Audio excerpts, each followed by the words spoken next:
स्वागत है आप सभी का आपके अपने YouTube चैनल इजी फिजिक्स बाला क्रांति मैम के साथ। मैं हूं आपकी मैम मिला क्रांति। आज लेकर के आ गई हूं आप लोगों के लिए मैं मॉडल क्वेश्चन पेपर की प्रैक्टिस, जिसका हम पार्ट सेकंड कर रहे हैं। जो हम थर्ड क्वेश्चन पेपर यहाँ पर जो प्रैक्टिस कर रहे हैं, जो कि पलक ने हम लोगों को शेयर किया था, इसमें हम लोगों ने ऑलरेडी जो जितने भी छोटे क्वेश्चंस थे वो ऑलरेडी कर रखे हैं।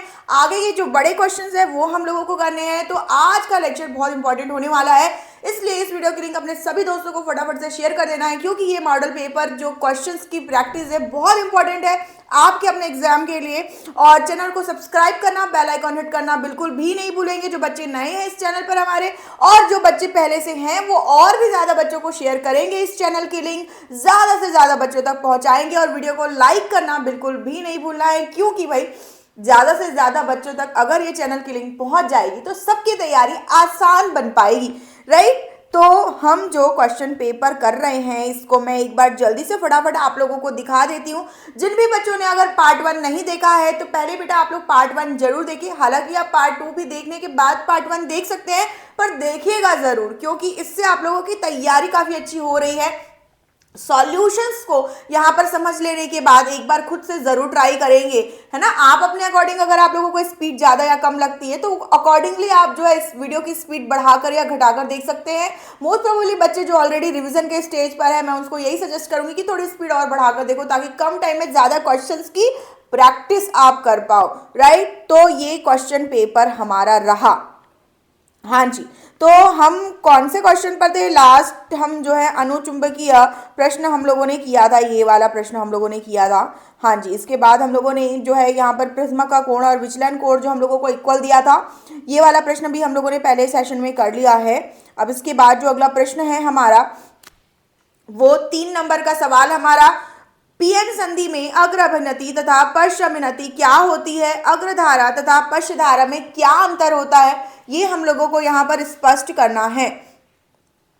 अब पीएन संधि में अग्र अभिनति और पश्च अभिनति से आप लोगों को अलग अलग तरह के क्वेश्चंस आते हैं। कभी आपको उनका जो है डायग्राम बना करके उनको एक्सप्लेन करो बोलेगा, कभी अभिलाक्षणिक वक्र आप एक्सप्लेन करो बोलेगा। अब यहाँ पर आपको पूछा जा रहा है कि अग्र अभिनति और पश्च अभिनति में जो धारा हम लोगों को मिलती है उसमें क्या अंतर होता है, ये हम लोगों को स्पष्ट करना है। तो यहाँ पर आप लोगों के सामने ये डायग्राम मैंने लेकर के आया है, जिसमें से आप लोगों का जो ये वाला डायग्राम है ये आपका अग्र अभिनति का है, और आपका ये जो डायग्राम है वो आपका पश्च अभिनति का है। ये क्वेश्चन हम पहले भी मॉडल पेपर्स में कर चुके हैं, इसलिए इस क्वेश्चन को मैं थोड़ा सा क्विकली एक्सप्लेन करूंगी। जो पार्ट पर्टिकुलर इस क्वेश्चन में है वो हम यहाँ पर ध्यान से समझेंगे। तो जैसे कि ऑलरेडी हर बार मैं आप लोगों को बताती हूँ कि फॉरवर्ड बायस यानी कि अग्र अभिनति में जब हम क्या करते हैं, जब हम पीएन संधि डायोड को कनेक्ट करते हैं तो जो हमारा बैटरी जो हम लोगों ने कनेक्ट किया है, सेल जो हमने कनेक्ट किया है, उसका जो धनात्मक सिरा है वो पीएन संधि के पी यानी कि धन, मतलब समझ जाओ कि उसमें होल्स की क्वांटिटी ज्यादा होती है। मेजॉरिटी चार्ज कैरियर्स जो है, मतलब बहुसंख्यक आवेश वाहक की हम बात कर रहे हैं, तो क्या होते हैं, पी में होल्स ही होते हैं, तो पी साइड से यहाँ पर कनेक्ट किया जाता है। और इसी तरीके से एन साइड जो है वो ऋणात्मक सिरे से कनेक्टेड है। तो यहाँ पर क्या होगा, तो यहाँ पर हमें जो है अच्छी खासी मात्रा में जो धारा है उस धारा का प्रवाह हम लोगों को मिलेगा, मतलब कि यहाँ पर डायोड आपका चालू रहेगा और काम करेगा, राइट। जब पश्च अभिनति की बात करते हैं तो बिल्कुल इसके विपरीत बैटरी को हम लोगों ने यहाँ पर क्या किया, बिल्कुल पलट कर यहाँ पर कनेक्ट किया है। ऋणात्मक सिरा पी सिरे से, धनात्मक सिरा एन सिरे से कनेक्ट किया है।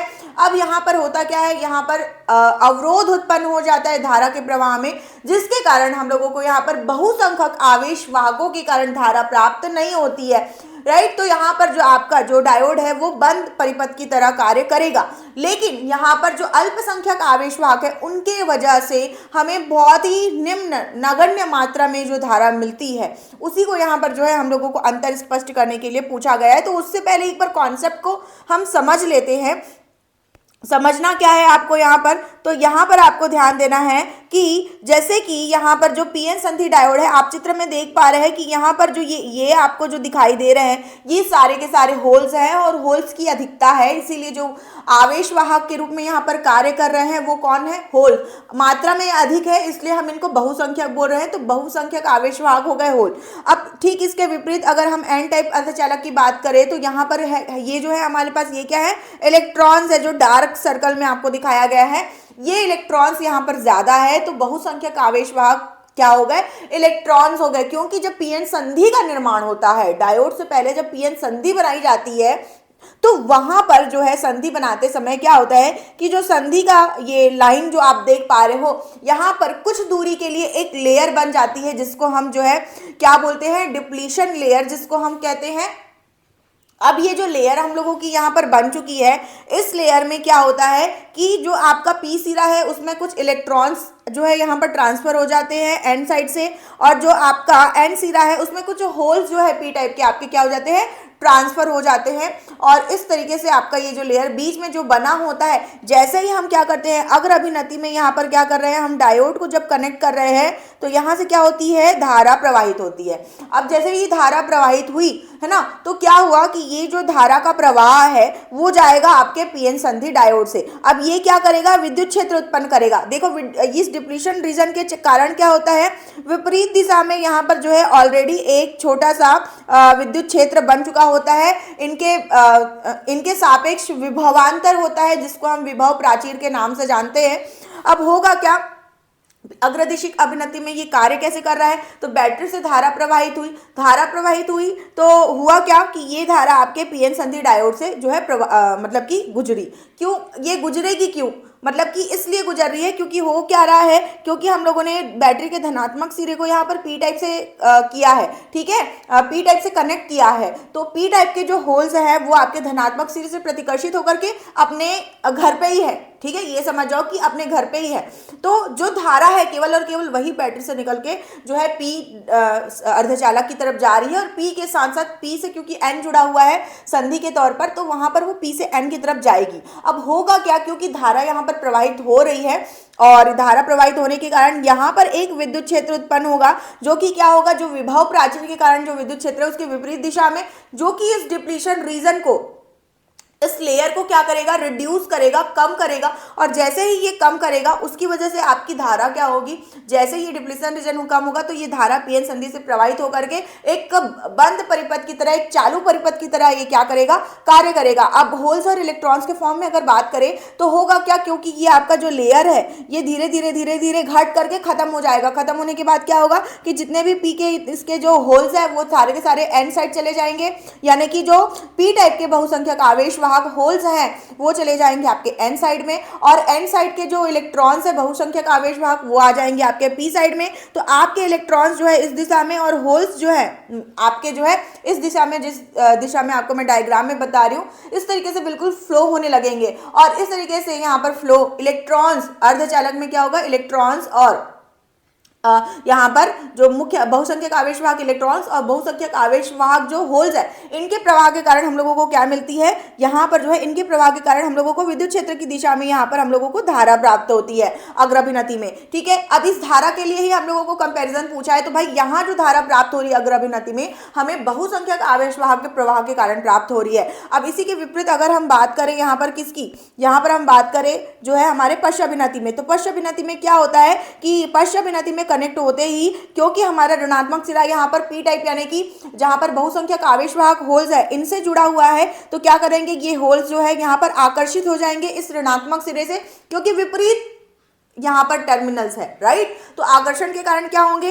कि ये इलेक्ट्रॉन, ये होल्स जो है, इसके बहुसंख्यक होल्स जो है वो इस ऋणात्मक सिरे की तरफ आकर्षित होते हुए चले जाएंगे। और उसी तरीके से यहाँ पर जो धनात्मक सिरा है वो क्योंकि एन साइड से कनेक्टेड है, एन टाइप से कनेक्टेड है, तो इसके जो बहुसंख्यक आवेश वाहक इलेक्ट्रॉन है ये आपके क्या होंगे, धनात्मक सिरे से अट्रैक्ट होते चले जाएंगे। अब अट्रैक्शन के कारण होगा क्या कि भाई ये जो पी से एन की तरफ जाने थे, जैसे कि इसमें गया था एन से पी की तरफ जाना था, जैसे कि पहले अग्रदिश अभिनति में गया था, वो क्या हो रहा है, उल्टा हो रहा है, वो विपरीत जा रहा है। तो हो क्या रहा है, धीरे धीरे ये जो डिप्लीशन रीजन है ये आपका बड़ा होता चला जा रहा है, फैलता चला जा रहा है। तो ये क्या हो रहा है, फैलता चला जा रहा है, मतलब कि हम लोगों ने क्योंकि यहाँ पर जब अग्र अभिनति में इसको जोड़ा है, अग्र अभिनति में जोड़ने पर यहाँ पर होना क्या चाहिए था कि यहाँ पर जो है इधर विद्युत क्षेत्र उत्पन्न होना चाहिए था, लेकिन विद्युत क्षेत्र उत्पन्न होने के बजाय ये जो हमारा विभव प्राचीर पहले से था, ये आपका जो विभव प्राचीर का मान है ये आपका बढ़ता चला जाता है। अब बढ़ते चले जाने की वजह से ये क्या होगा, आगे चल करके मतलब कि पूरा कंप्लीट यहाँ पर क्या बन जाएगा, लेयर बन जाएगी, डिप्लीशन लेयर ही आपकी बन जाएगी, और आपका जो डायोड है वो एक जो है क्या करेगा, खुले परिपथ की तरह कार्य करेगा, मतलब आपका डायोड ऑफ हो जाएगा, ठीक। अब यहाँ पर जो है ये जब ऑफ हो जाएगा लेकिन फिर भी यहाँ पर जो है अल्प मात्रा में धारा प्राप्त होती है। ये किसकी वजह से होती है? तो क्योंकि यहाँ पर हम बहुसंख्यक आवेशवाहक की बात कर रहे थे, लेकिन यहाँ पर अल्पसंख्यक भी आवेशवाहक भी है। ये जो आप देख रहे हो एन साइड के जो होल्स है और यहाँ पर जो पी साइड के ये इलेक्ट्रॉन्स जो आपको दिखाई दे रहे हैं, ये अल्पसंख्यक आवेशवाहक है। तो यहाँ पर अति अल्प धारा मिलेगी इन अल्पसंख्यक आवेशवाहकों की वजह से, क्योंकि ये जो अल्पसंख्यक पी साइड के जो इलेक्ट्रॉन जो बहुत कम मात्रा में, ना के बराबर मात्रा में रहते हैं, वो इस ऋणात्मक सिरे से क्या होंगे? प्रतिकर्षित होंगे, जिसकी वजह से ये आपके एन सिरे की तरफ जाएंगे। और यहाँ पर जो आपके ये होल्स हैं जो अल्पसंख्यक रूप से एन टाइप में उपस्थित है, ये आपके जाएंगे किधर? पी साइड की तरफ। और अल्प मात्रा में हमें यहाँ पर क्या प्राप्त होती है? धारा प्राप्त होती है। तो इस तरीके से हम लोगों ने जो कंपैरिजन किया है, इसको आप लोग यहाँ पर अभिलाक्षणिक वक्र के माध्यम से भी देख सकते हो कि यहाँ पर जब हम लोगों ने अग्र अभिनति की बात करी थी, तो ये आपका जर्मेनियम के लिए और ये आपका किसके लिए है? सिलिकॉन के लिए है। यहाँ पर जब हम लोगों ने अग्र अभिनति की बात करी थी, तो अग्र अभिनति के लिए जो विभव प्राचीर का मान होता है जर्मेनियम के लिए 0.3 और सिलिकॉन के लिए कितना होता है? तो 0.7 होता है। तो अगर हम सिलिकॉन की जैसे बात करें, तो जैसे ही आपका जो बैटरी यानी कि सेल का जो विभव है वो 0.7 से जैसे ही आपको ऊपर जाता है, तो हम लोगों को अग्र अभिनति में धारा प्राप्त होती है, जो कि मिली एम्पियर रेंज की होती है। ठीक है। अब इसी के विपरीत अगर हम पश्च अभिनति की बात करें, तो पश्च अभिनति में क्या होता है कि जैसे कि हम लोगों को यहाँ पर अग्र अभिनति में बहुसंख्यक आवेशवाहक के कारण मिल रहा था। ठीक है। किसकी वजह से? बहुसंख्यक आवेशवाहक के कारण। यहाँ पर अल्पसंख्यक आवेशवाहक के कारण हम लोगों को जो है धारा मिलती है। होता क्या है, जैसे जैसे हम इधर जाते जाते हैं, तो जैसे जैसे हम रिवर्स में यहाँ पर, क्योंकि बैटरी को हमने पलट के कनेक्ट किया है, रिवर्स में हम वोल्टेज बढ़ाते जाते हैं और वोल्टेज बढ़ाते जाते हैं जाते जाते, लेकिन हम लोगों को यहाँ पर जो धारा मिल रही है वो बहुत कम मात्रा में धारा मिल रही है। ठीक है। लेकिन कुछ दूर आगे चल करके यहाँ पर क्या होता है? ब्रेकडाउन होता है, वोल्टेज का ब्रेकडाउन होता है। मतलब कि बहुत, मतलब इस रेंज तक तो क्या होगी? बहुत ही अल्प धारा मिलेगी, लेकिन जैसे ही यहाँ पर ब्रेकडाउन होगा तो भारी मात्रा में हम लोगों को विपरीत दिशा में भी धारा मिलेगी, जिसका आगे चल करके एक एप्लीकेशन की तरह जो है क्या किया जाता है? इस्तेमाल किया जाता है। लेकिन जब हम बेसिक बात कर रहे हैं पश्च अभिनति में, तो वहां पर हम यही बोलेंगे कि भाई अल्पसंख्यक आवेशवाहक के कारण हमको पश्च अभिनति में धारा मिल रही है, जो अत्यल्प मात्रा में, बहुत ही अल्प मात्रा में हम लोगों को मिलती है। यही डिफरेंस है आपका क्या? यही डिफरेंस है आपका अग्र अभिनति और पश्च अभिनति की धारा में। तो अग्र अभिनति पश्च अभिनति क्या होती है? 3 नंबर का सवाल है, तो 3 नंबर के अकॉर्डिंग आप लोगों को ये डायग्राम बना के इसकी थ्योरी को एक्सप्लेन करना होगा। ये समझ जाइए कि 1 नंबर का अग्र अभिनति, 1 नंबर का पश्च अभिनति, और 1 नंबर में आप लोगों को ये चीज को एक्सप्लेन करना है कि आपकी जो धारा है दोनों में उसके संबंध क्या है, उस चीज को आपको एक्सप्लेन करना है। तो ज्यादा समय ना लीजिएगा, क्योंकि मैंने यहाँ पर आप लोगों को कॉन्सेप्ट को पूरा डिलीवर किया है, इसलिए मैंने इतना समय लिया। लेकिन जब आप लिखेंगे तो 1 नंबर के आधार पर अग्र अभिनति को एक्सप्लेन करिए, 1 नंबर के आधार पर पश्च अभिनति को डायग्राम बना के 2 4 5 लाइन अगर आप लिखते हैं तो उतना ही आप लोगों का काफी होगा। लेकिन आप बेहतर ढंग से अगर आप लिखेंगे तो ज्यादा अच्छा नंबर आप लोगों को मिलेगा। राइट। नेक्स्ट क्वेश्चन, अगला प्रश्न, एक प्रोटॉन, एक न्यूट्रॉन, एक अल्फा कण समान वेग से 10 की घात 5 टेस्ला के एक समान चुंबकीय क्षेत्र में क्या कर रहे हैं? लंबवत प्रवेश कर रहा है। यानी कि हमारे पास क्या होता है कि हमारे पास एक समान चुंबकीय क्षेत्र इस तरीके से हम बनाते हैं, और इस एक समान चुंबकीय क्षेत्र में क्या करते हैं? हम किसी आवेशित कण को प्रवेश कराते हैं। यहाँ पर जो हमें आवेशित कण दिया गया है वो प्रोटॉन, न्यूट्रॉन और अल्फा कण दिया हुआ है। राइट। तो यहाँ पर हमें प्रोटॉन, न्यूट्रॉन और अल्फा कण के जो है बारे में हम लोगों को, उसके मास और आवेश के बारे में हम लोगों को पता होना जरूरी है, तब जाकर के क्या कर पाएंगे? आप इस प्रश्न को हल कर पाएंगे। अच्छा जी, अब यहाँ पर ये जो चुंबकीय क्षेत्र हमको दिया है 10 की घात 5 टेस्ला का दिया हुआ है, यहाँ पे क्या कराया जा रहा है कि यहाँ पर जैसे कि लाइक एक प्रोटॉन ले लिया हम लोगों ने, एक न्यूट्रॉन ले लिया हम लोगों ने, और एक क्या ले लिया? एक अल्फा कण हम लोगों ने ले लिया, और इसको हम लंबवत प्रवेश करवा रहे हैं। मतलब कि जो क्रॉस साइन है ये आपके जो है चुंबकीय क्षेत्र की दिशा अंदर की ओर दर्शाता है। अब अगर मान लो कि जैसे लाइक अंदर की ओर, जैसे कि यूं मान लो पेन की ओर, आपकी ओर से अगर आप देखोगे तो ये अंदर की ओर दिशा हो गई, अंदर की ओर दिशा हो गई। और मान लो कि यहाँ पर इस तरीके से हमने क्या किया? आवेश को अगर प्रवेश कराया, ठीक है, आवेश को प्रवेश कराया, तो वो क्या होगा? आपका लंबवत प्रवेश होगा। तो यूं इस तरीके से ये क्या करेंगे? लंबवत प्रवेश करेंगे। और जैसे ही लंबवत प्रवेश करते हैं तो परिक्रमण कालों का अनुपात, तो भाई देखो यहाँ पर लंबवत प्रवेश करें तो सबसे पहली बात तो ये वृत्तीय पथ में गति करेंगे, और वृत्तीय पथ में जब गति करेंगे तो क्या होगा? यूँ इस तरीके से मान लो कि ये वृत्तीय पथ में गति कर रहे हैं, इसके लिए भी मैंने मान लो बना दिया कि ये वृत्तीय पथ में गति कर रहे हैं, ये इनमें अपने वृत्तीय पथ में गति कर रहे हैं। इन सब के लिए जो परिक्रमण काल होगा वो अलग अलग होगा। जैसे कि अगर प्रोटॉन की बात करें तो उसके लिए टीपी अप होगा परिक्रमण काल, अगर हम न्यूट्रॉन की बात करें तो उसके लिए टीडी होगा, अगर हम अल्फा कण की बात करें तो इसके लिए जो परिक्रमण काल है वो आपका क्या होगा, यूं इस तरीके से आपका क्या हो जाएगा, टी अल्फा हो जाएगा, राइट। अब क्योंकि ये आपका जब टी अल्फा हो जाएगा, अब हमको क्या करना है, तीनों के लिए हमको यहाँ पर परिक्रमण काल हम लोगों को निकालना है। तो अगर हम किसी भी आवेशित कण की बात करें तो क्या आपको पता है कि आवेशित कण के लिए जो परिक्रमण काल का जो सूत्र होता है वो क्या होता है? तो टी बताओ जल्दी से, एक बार जल्दी से सभी बच्चे कमेंट सेक्शन में लिख करके जरूर बताएंगे क्या होता है फॉर्मूला। ओके फटाफट बताएंगे। देखो वृत्तीय पथ में गति कर रहा है यहाँ पर, है ना, कैसे गति कर रहा है, वृत्तीय पथ में गति कर रहा है, 1 मिनट, हाँ भाई, ओके ओके 1 मिनट प्लीज।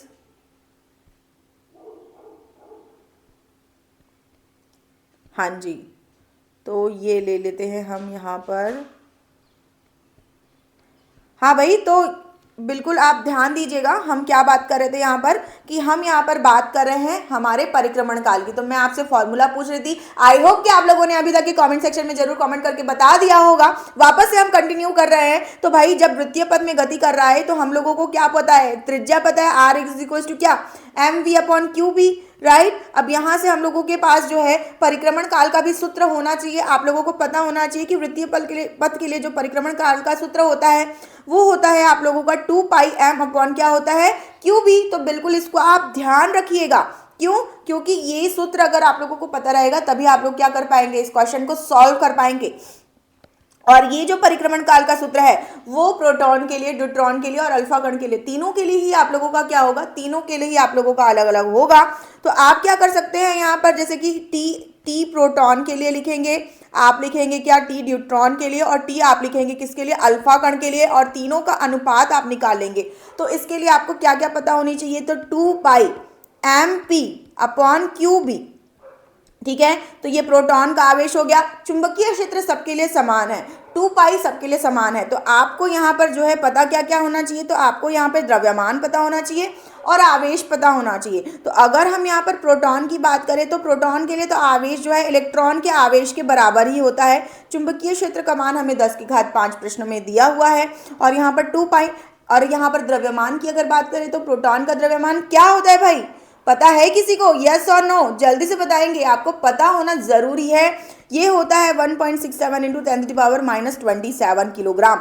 अच्छा देखो, प्रोटॉन और इलेक्ट्रॉन के लिए तो हमको द्रव्यमान और आवेश पता होते हैं, लेकिन अगर हम बात करें न्यूट्रॉन की या बात करें अल्फा कण की तो जनरली हमको इनके लिए नहीं पता होता। अगर नहीं पता है तो कैसे कर सकते हो, और अगर आपने ये प्रश्न प्रैक्टिस कर लिया है तो फिर आपको पता चल ही जाएगा, तो बिल्कुल भी दिक्कत की बात नहीं होगी, राइट। तो जैसे अगर हम बात करें ड्यूट्रॉन की, ठीक है, तो जो हमारा ड्यूट्रॉन है, तो ड्यूट्रॉन के लिए अगर हम आवेश की बात करें तो क्योंकि ड्यूट्रॉन के लिए जो आपका परमाणु क्रमांक है वो आपका 1 ही है, राइट, H12 हाइड्रोजन का ही ये क्या है, समस्थानिक है। तो इसके लिए जो आपके आवेश की जो मात्रा होगी, आवेश की मात्रा आपकी सेम होगी, क्या होगी, आवेश की मात्रा आपकी सेम होगी। तो आवेश के लिए तो लाइक यहाँ पे 2 पाई और ये एम डी अपॉन आपका क्या हो जाएगा, ये हो जाएगा क्यू डी और बी। तो यहाँ पर आवेश की मात्रा तो आप लिख लेंगे 1.6 इंटू 10⁻⁻19, और ये आपका क्या हो गया, चुंबकीय क्षेत्र का वैल्यू हो गया, ये हो गया 2 पाई। लेकिन द्रव्यमान की अगर बात करें तो क्या आप बता सकते हैं कि न्यूट्रॉन का द्रव्यमान कितना होगा? लाइक देखो भाई, प्रोटॉन के लिए जितना उसका मतलब कि प्रोटॉन के लिए क्या होता है, प्रोटॉन आपका एक कण है, राइट। अब अगर जैसे कि अगर हम न्यूट्रॉन की बात कर रहे होते हैं तो जब ये हाइड्रोजन का समस्थानिक होता है तो इसका परमाणु क्रमांक तो 1 होता है, लेकिन इसका जो परमाणु द्रव्यमान होता है वो क्या होता है, 2 होता है ना। अब ये क्योंकि इसका परमाणु द्रव्यमान आपका कितना है, 2 है, तो इसका जो द्रव्यमान होगा वो बिल्कुल आपके जो आपने जो प्रोटॉन का द्रव्यमान लिखा है इसका 2 गुना होगा। कितना होगा, एग्जैक्टली 2 गुना होगा। और इसका 2 गुना जब हम करेंगे तो यहाँ से हमको इसका जो द्रव्यमान है वो हम लोगों को मिल जाएगा क्या, 3.3, ये हमको मिल जाएगा 3.34 इंटू 10⁻⁻27 kg, ठीक है, केजी नहीं लिखते हैं, ये हम इसको भी हटा देते हैं। और यहाँ पर हमें क्या मिल गया, यहाँ पर हमें परिक्रमण काल मिल गया, किसके लिए, यहाँ पर ड्यूट्रॉन के लिए। अल्फा कण की बात करें तो अल्फा कण के लिए क्या होता है 2 पाई, ये m अल्फा, और ये हो जाएगा आपका क्या q अल्फा और b। तो भाई जब अल्फा कण की बात कर रहे हैं तो हीलियम का जो कण है वही आपका क्या कहलाता है, अल्फा कण कहलाता है। तो लाइक हीलियम ये आपका क्या होता है 2 और 4। तो यहाँ पर अल्फा कण के लिए परमाणु क्रमांक होता है आपका कितना, 2। अब 2 परमाणु क्रमांक है, मतलब इसका आवेश जो है प्रोटॉन के आवेश का 2 गुना होगा। कितना होगा, इसका जो आवेश है वो प्रोटॉन के आवेश का 2 गुना होगा। लाइक अगर 1.6 इंटू 10⁻⁻19 क्या है, ये आपका प्रोटॉन का आवेश है, तो अल्फा कण का आवेश इसका जस्ट डबल हो जाएगा, कितना 3.2 इंटू 10⁻⁻19। तो इसको हम लिख लेंगे 3.2 इंटू 10⁻⁻19, और ये हमने चुंबकीय क्षेत्र का मान लिख लिया 10⁵ और ये हो गया 2 पाई। और यहाँ पर अगर हम अल्फा कण के द्रव्यमान की बात करें तो भाई अल्फा कण का जो द्रव्यमान है, क्योंकि ये धनात्मक कण ही है, तो ये प्रोटॉन का 4 गुना होगा। आप देख पा रहे हैं यहाँ पर क्या है, यहाँ पर परमाणु द्रव्यमान 4 है, 4 गुना होगा। जब 4 गुना होगा तो इसकी वैल्यू क्या हो जाएगी, इसकी वैल्यू 4 गुना 1.67 का 4 गुना अगर आप करते हैं तो ये आपको मिलेगा 6.68। कितना मिलेगा, 6.68 इंटू 10⁻⁻27। ठीक, ये आपको मिल जाएगा। हाँ भाई, अब इसके बाद आपको करना क्या है, तो इसके बाद आपको निकालना है तीनों का अनुपात। तो एक बार हम क्या करेंगे कि एक बार जो है हम यहाँ पर ड्यूट्रॉन का अनुपात लेंगे किसके साथ, प्रोटॉन के साथ। और एक बार हम क्या करेंगे, एक बार हम लेंगे यहाँ पर अल्फा कण का, किसके साथ, अल्फा कण का हम लेंगे प्रोटॉन के साथ ही। लो चलो, ठीक, तो हमें यहाँ पर क्या मिल जाएगा, अनुपात। अब देखो भाई, यहाँ पर आपका जो सेम वैल्यूज है, लाइक आपके जो ये वैल्यूज है, ये तो आपके क्या हो जाएंगे, कैंसल आउट हो जाएंगे, है ना, ये क्या हो जाएंगे, कैंसल आउट हो जाएंगे। और आएगा क्या यहाँ पे, वैल्यू आपका आ जाएगा यहाँ पर, जैसे कि 1.67 इंटू 10⁻⁻27 था, है ना। ये आपका हो जाएगा क्या, ये हो जाएगा आपका 3.34 इंटू 10⁻⁻27। और क्योंकि आपका ये वाला वैल्यू भी सेम था तो ये भी आपका क्या हो जाएगा, कैंसल। और ये नीचे जो वैल्यू आ जाएगी वो आ जाएगी आपकी 1.67 इंटू 10⁻⁻27। तो यहाँ पर जो इनका रेशियो है TD/TP, ये आपका क्या आ जाएगा, 2:1।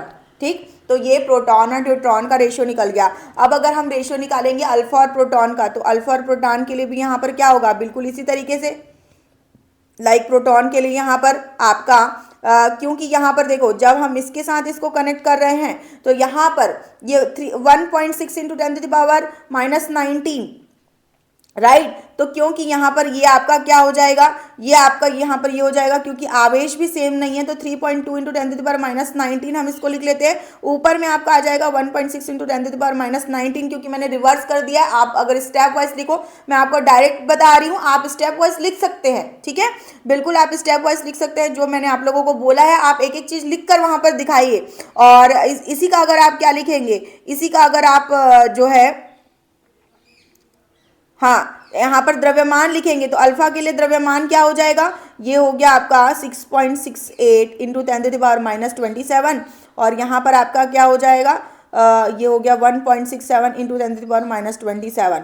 तो यहाँ से आपका ये तो कैंसिल हो गया, ये भी कैंसिल हो गया, ये आपका कैंसिल होकर क्या आ जाएगा 2, और यहाँ से इसको कैंसिल करोगे तो 4, और ये 2 और ये 2 कैंसिल होकर के क्या आ गया, फिर से 2 आ गया। मतलब कि यहाँ पर T अल्फा और ये आपका जो प्रोटॉन के लिए जो रेशियो है, ये भी आपका क्या आ गया, 2:1। अगर इन तीनों के रेशियो की अगर हम बात करें, ठीक है, इन तीनों के रेशियो की बात करें तो जो ये रेशियो है इसकी वैल्यू जो है कितनी हो जाएगी, इसकी जो वैल्यू है आपकी, ये हो जाएगी आपकी, अगर हम इसको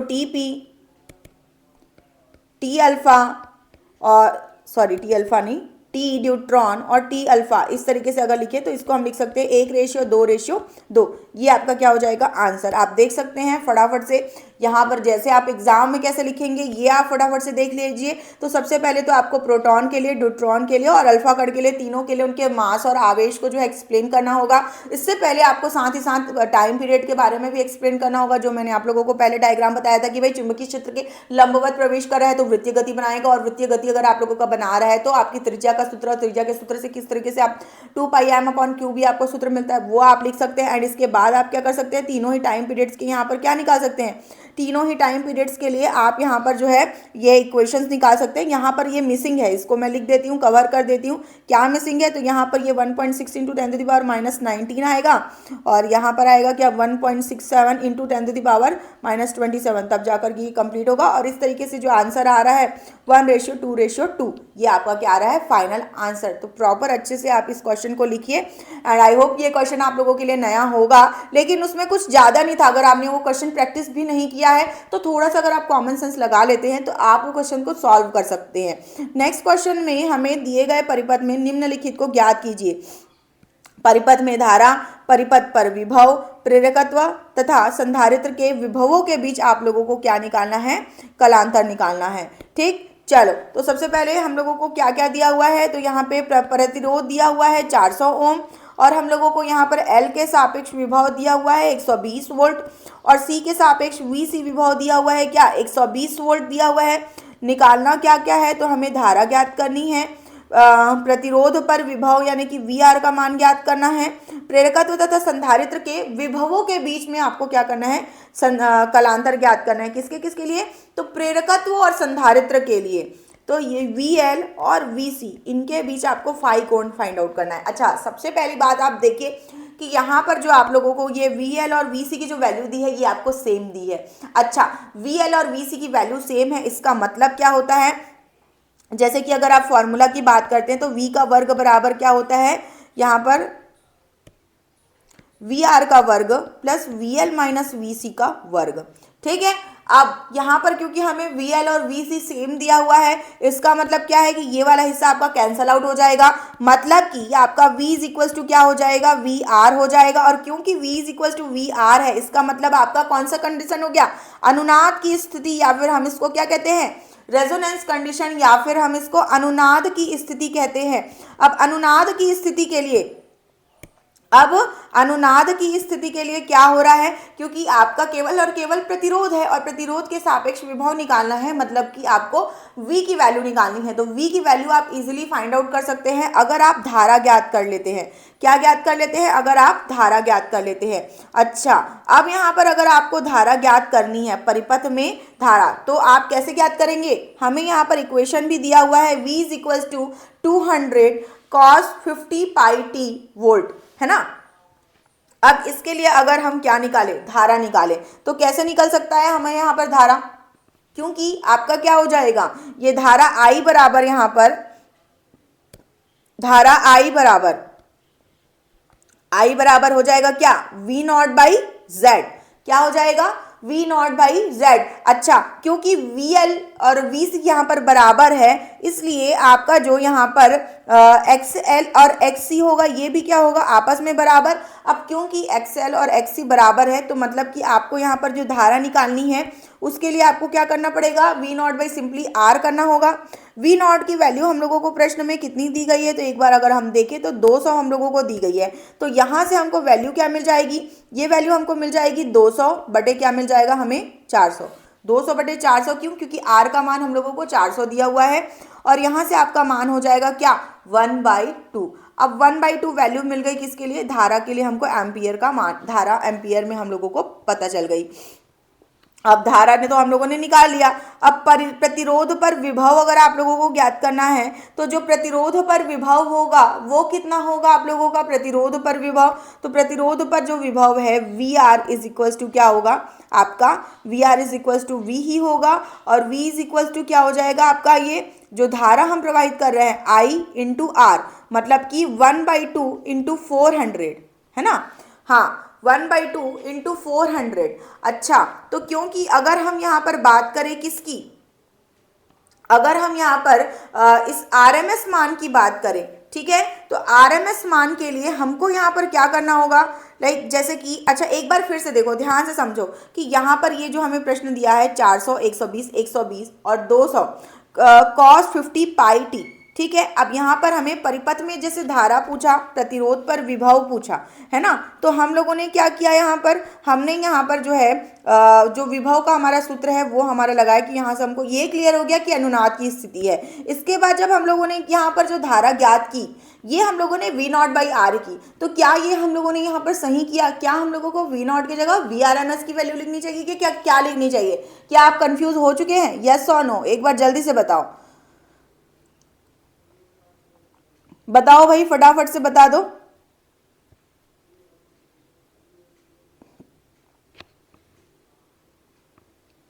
ओके, तो क्योंकि हम यहाँ पर एक बार चेक कर लेते हैं कि जब हम यहाँ पर धारा निकाल रहे हैं तो ये जो धारा हमें निकली है ये आई नॉट धारा है, तो इसको यहाँ पर थोड़ा सा आप करेक्ट कर लेंगे कि हमें जो परिपथ में धारा पहला पूछा गया है उसके लिए हम लोगों को IRMS मान निकालना होगा। तो अभी ये अधूरा है, यहाँ पर हमको इसको कंप्लीट करना होगा, क्या? IRMS मान निकाल करके। और अगर IRMS मान अगर हम निकालते हैं तो IRMS मान के लिए हम क्या कर सकते हैं, यहाँ पर VRMS बाई क्या कर सकते हैं, R।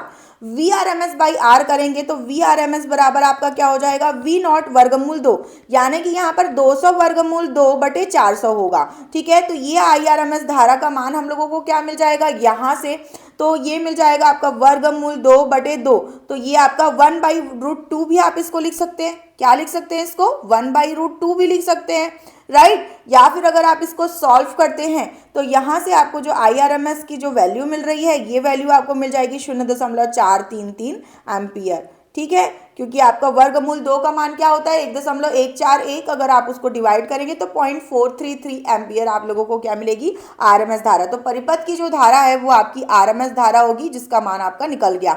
अच्छा, प्रतिरोध पर जब अगर विभव की हम बात कर रहे हैं तो यहाँ पर जो सेकेंड चीज हम लोगों को फाइंड आउट करने के लिए बोला है प्रतिरोध पर विभव, तो जो ये VRMS है, क्योंकि आप लोगों का अनुनाद का कंडीशन है तो आपका क्योंकि यहाँ पर प्रेरकत्व और संधारित्र जो है वो हट चुका है, तो इसलिए जो आपका प्रतिरोध पर जो विभव है वो VRMS वैल्यू ही आपकी क्या होगी, प्रतिरोध पर विभव, जो कि कितनी होगी, 200 वर्गमूल। तो ये आपका क्या हो जाएगा, सेकंड आंसर हो जाएगा। अब इसके बाद अगर हम बात करते हैं क्या थर्ड आंसर की, तो थर्ड पूछा क्या है हम लोगों को, प्रश्न में देख लेते हैं। प्रेरकत्व तथा संधारित्र के विभवों के बीच कलांतर, क्योंकि हमारे पास यहाँ पर जो हमारा प्रेरकत्व और जो संधारित्र है ना, वो कैसे रहता है, जब हम RLC परिपथ की बात करते हैं तो ये हमारी धारा, और धारा के साथ ही आपका क्या रहता है, प्रतिरोध के सापेक्ष विभव होता है। और आपका जो ये विभव है ये इस तरीके से VL और यहाँ पर VC, VL मतलब कि जो प्रेरकत्व के सापेक्ष विभव और VC मतलब आपका जो संधारित्र के सापेक्ष विभव। अब इनके बीच अगर हम क्या करें, इनके बीच अगर कलांतर की बात करें तो आप देख सकते हैं कि यहाँ पर VL और VC के बीच का जो कलांतर है वो क्या है, 180 डिग्री। और इसीलिए क्योंकि ये दोनों बराबर हैं इस वजह से ये दोनों क्या करते हैं, एक दूसरे को कैंसल आउट कर देते हैं, और इस वजह से हमारा जो ये VR का वैल्यू है ये किसके बराबर हो जाता है, VRMS वैल्यू के बराबर हो जाता है। लेकिन क्योंकि हमको कलांतर पूछा है तो हमको कलांतर लिखना होगा, फाई बराबर हमारा क्या आ जाएगा, 180 डिग्री। तो इसी के साथ ये प्रश्न भी आपका कंप्लीट होता है। ये क्वेश्चन आप लोगों को पूछा गया था 3 नंबर के लिए। और इसके बाद अगला जो सवाल है हमारे पास यहाँ पर, ये भी हमारा 3 नंबर का ही सवाल है और ये काफ़ी इजी क्वेश्चन है। एक गोलीय दर्पण में फोकस बिंदु तथा वक्रता केंद्र के बीच की दूरी आपको कितनी दी है, फोकस बिंदु और वक्रता केंद्र के बीच की दूरी -20 सेंटीमीटर गोलीय दर्पण के लिए। किसके लिए, गोलीय दर्पण के लिए। या ध्यान से सुनिएगा, फोकस बिंदु और वक्रता केंद्र मतलब F और C के बीच की दूरी दी गई है। अब हमको फाइंड आउट क्या करना है कि दर्पण के ध्रुव से उसकी फोकस दूरी कितनी होगी, मतलब कि दर्पण के ध्रुव से और उसके बाद दर्पण के ध्रुव से उसके वक्रता केंद्र के बीच की दूरी त्रिज्या के बराबर होगी, है ना।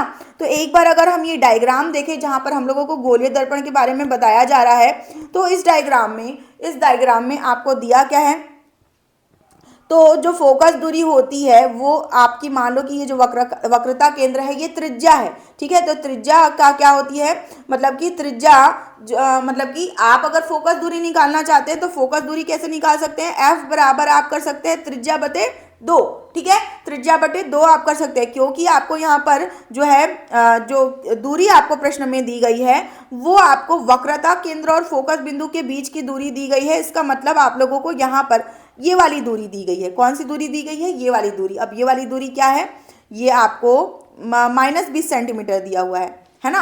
आपको पूछा क्या है प्रश्न में, तो दर्पण के ध्रुव से फोकस बिंदु के बीच की दूरी, मतलब कि आपको दर्पण का ये आपका क्या है, ध्रुव है, और इसके फोकस बिंदु के बीच की दूरी, क्योंकि आपकी यहाँ पर जो फोकस दूरी है ना, फोकस दूरी है वो आपकी क्या है, मतलब कि त्रिज्या और फोकस दूरी के बीच में हम क्या देख पा रहे हैं, रिलेशन देख पा रहे हैं। तो यहाँ से हम क्या बता सकते हैं, ये कॉमन सेंस है कि यहाँ पर ये वाली जो दूरी होगी ये भी आपकी क्या होगी, -20 सेंटीमीटर की होगी। तो पहले सवाल का आंसर क्या हो जाएगा, ये जो दूरी है वो क्या हो जाएगी आपकी -20 सेंटीमीटर की। फिर आपको पूछा जा रहा है कि दर्पण के ध्रुव से उसके वक्रता केंद्र के बीच की दूरी आपकी किसके बराबर होगी, त्रिज्या के बराबर। तो त्रिज्या के बराबर अगर दूरी होगी तो केवल अगर दूरी की बात करें तो दूरी -20 आपके -40 सेंटीमीटर हो जाएगा। क्या हो जाएगा, तो ये वाली दूरी आपकी हो जाएगी क्या, -40 सेंटीमीटर की दूरी हो जाएगी। तो इस चीज को आप लोगों को लिखना होगा।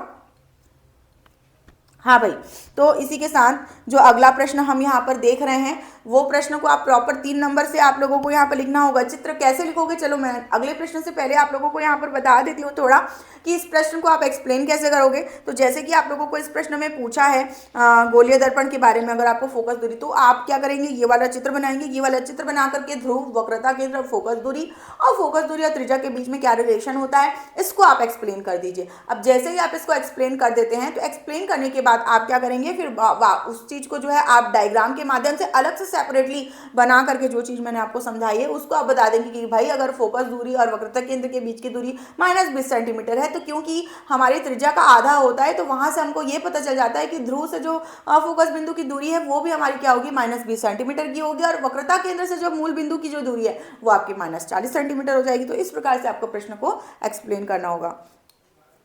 अगला जो प्रश्न है हमारा, प्रकाश विद्युत प्रभाव में दहली तरंग दैर्ध्य यानी कि लैम्डा और दहली आवृत्ति यानी कि आपका क्या है, आवृत्ति को हम इस तरीके से भी रिप्रेजेंट करते हैं न्यू, ठीक है। तो इससे आप क्या समझते हो, तो आपको यहाँ पर दहली तरंग दैर्ध्य और दहली आवृत्ति के बारे में आप लोगों को बताना है। संतृप्त धारा तथा अंतक विभव का मान किन कारकों पर निर्भर करता है। तो सबसे पहले, क्योंकि यहाँ पर अगर वर्ड आया है अंतक विभव, तो क्योंकि दहली आवृत्ति, दहली तरंग दैर्ध्य आप लोगों ने सुना होगा, संतृप्त धारा भी आप लोगों ने सुना होगा, लेकिन अंतक विभव, तो बेटा अंतक विभव में आप लोग प्रश्न देख करके कंफ्यूज ना हो जाना। ये अंतक विभव का मतलब आप लोगों का निरोधी विभव ही है। क्या है आप लोगों का, जो निरोधी विभव की आप लोगों की बात कही जाती है वही आप लोगों का क्या है, यहाँ पर अंतक विभव है, ठीक है। अब अगर हम लोगों को यहाँ पर सारे टर्मिनोलॉजीज को समझना है तो एक बार मैं आपको प्रकाश विद्युत प्रभाव को ब्रीफ कर देती हूँ। जैसे प्रकाश विद्युत प्रभाव में हम क्या करते हैं, एक मेटल सरफेस लेते हैं, मेटल प्लेट लेते हैं, ठीक। अब इस पर क्या करते हैं हम, प्रकाश ऊर्जा को फोटॉन्स के कण के रूप में, फोटॉन्स के बंडल्स के रूप में आपतित कराते हैं। तो जिसकी वजह से यहाँ पर जो फोटॉन की ऊर्जा h हमें मिलती है, और ये ऊर्जा क्या करती है, ये ऊर्जा जो है यहाँ पर जो मेटल सरफेस के इलेक्ट्रॉन्स है, जो इसके क्या है, मतलब कि आउटर लेयर में लास्ट ऑर्बिट में जो है, जिनको हम फ्री इलेक्ट्रॉन्स के नाम से जानते हैं, तो इन फ्री इलेक्ट्रॉन्स को क्या करते हैं, ऊर्जा प्रदान करते हैं। तो जब ये फोटॉन की ऊर्जा, जब इस मेटल सरफेस के इलेक्ट्रॉन्स को ऊर्जा दे रहे हैं, तो वह न्यूनतम ऊर्जा जिससे क्या हो, वह न्यूनतम ऊर्जा जिसकी वजह से इलेक्ट्रॉन्स इस सतह से सेपरेट हो पाए, क्या हो पाए, इलेक्ट्रॉन्स इस जगह से, इस सतह मेटल सरफेस से सेपरेट हो पाए, उस न्यूनतम ऊर्जा को क्या कहते हैं, कार्यफलन। क्या कहते हैं, उस न्यूनतम ऊर्जा को कहते हैं कार्यफलन। इसको हम प्रदर्शित करते हैं क्या, फाई अक्षर से, जिसका मान होता है h न्यू नॉट, मतलब कि जो आवृत्ति हम लोगों को फोटॉन के कणों से प्राप्त हो रही है उसका न्यूनतम भाग जो क्या करता है, जो चाहिए ही चाहिए हमको इलेक्ट्रॉन्स को मेटल सरफेस से अलग करके फ्री इलेक्ट्रॉन्स बनाने के लिए, तो इसकी आवृत्ति क्या हो गई, न्यू नॉट। अच्छा, अब आवृत्ति और तरंग दैर्ध्य के बीच में जो रिलेशन होता है वो क्या होता है, इनवर्स का रिलेशन होता है। और हाँ, ये जो न्यू नॉट हम यहाँ पर बना रहे हैं, यहाँ पर ये न्यू नॉट ही आपकी क्या है, दहली आवृत्ति। ये न्यू नॉट ही आपकी क्या है, दहली आवृत्ति, मतलब कि जो कार्यफलन के लिए जो न्यूनतम ऊर्जा हम लोगों को चाहिए इलेक्ट्रॉन्स को मेटल सरफेस से अलग करने के लिए, तो वहां पर जो आवृत्ति हम लोगों को, न्यूनतम आवृत्ति, तो आवृत्ति यहाँ पर क्या होगी, न्यूनतम आवृत्ति, जो कि दहली आवृत्ति कहला रही है, न्यूनतम आवृत्ति। और अगर हम तरंग दैर्ध्य की बात करें तो क्योंकि इसके विपरीत है, तो ये क्या हो जाएगा, अधिकतम तरंग दैर्ध्य जो हमको चाहिए, अधिकतम तरंग दैर्ध्य जो हमको चाहिए किसके लिए, यहाँ पर इलेक्ट्रॉन्स को फ्री इलेक्ट्रॉन्स बनाने के लिए, ठीक। तो वो क्या कहलाएगा, अधिकतम तरंग दैर्ध्य आपका दहली तरंग दैर्ध्य कहलाएगा, ठीक। अब ये दहली तरंग दैर्ध्य ये हमने समझ लिया। अब इसको समझ लेने के बाद जब हम यहाँ पर बात कर रहे हैं संतृप्त धारा की, तो होगा क्या कि यहाँ पर जो हमें प्रकाश की आवृत्ति मिल रही है, ठीक है, उस आवृत्ति पर ही निर्भर करेगा कि मतलब कि यहाँ पर इलेक्ट्रॉन्स निकल रहे हैं। ठीक है, तो अगर यहाँ पर जैसे आवृत्ति मतलब इलेक्ट्रॉन्स की जैसी यहाँ पर आवृत्ति है, ठीक है, उस आवृत्ति के आधार पर हमारे को यहाँ पर क्या है, इलेक्ट्रॉन जो है मेटल सरफेस से अलग होकर के निकल रहे हैं और बाद में कार्यफलन के बाद जो ऊर्जा का सेकंड पार्ट होता है वो गतिज ऊर्जा का होता है। और ये गतिज ऊर्जा, अधिकतम गतिज ऊर्जा जो इलेक्ट्रॉन्स को क्या करती है, गति प्रदान करती है, जिसकी वजह से इलेक्ट्रॉन जब गति करते हैं तब हम लोगों को क्या प्राप्त होती है, इस फोटो इलेक्ट्रिक इफेक्ट के कारण, प्रकाश विद्युत प्रभाव के कारण इलेक्ट्रॉन्स को गति प्रदान होती है और इस गति के कारण ही हम लोगों को धारा प्राप्त होती है। अब ये जो धारा है, एक लेवल तक जो हम आवृत्ति बढ़ा रहे होते हैं तब क्या होता है, धारा का मान बढ़ जाता है, बट एक रेंज के बाद कांस्टेंट वैल्यू हो जाती है, जिसको हम क्या कहते हैं, संतृप्त धारा, मतलब स्टेबिलिटी, संतुष्ट हो जाता है, संतृप्त। अब बढ़ा लो तुम कितनी भी आवृत्ति, अब मैं न बढ़ने वाली, यही कहती है धारा। ठीक है, तो वहां पर जो धारा है उसी को हम क्या कहते हैं, संतृप्त धारा कहते हैं।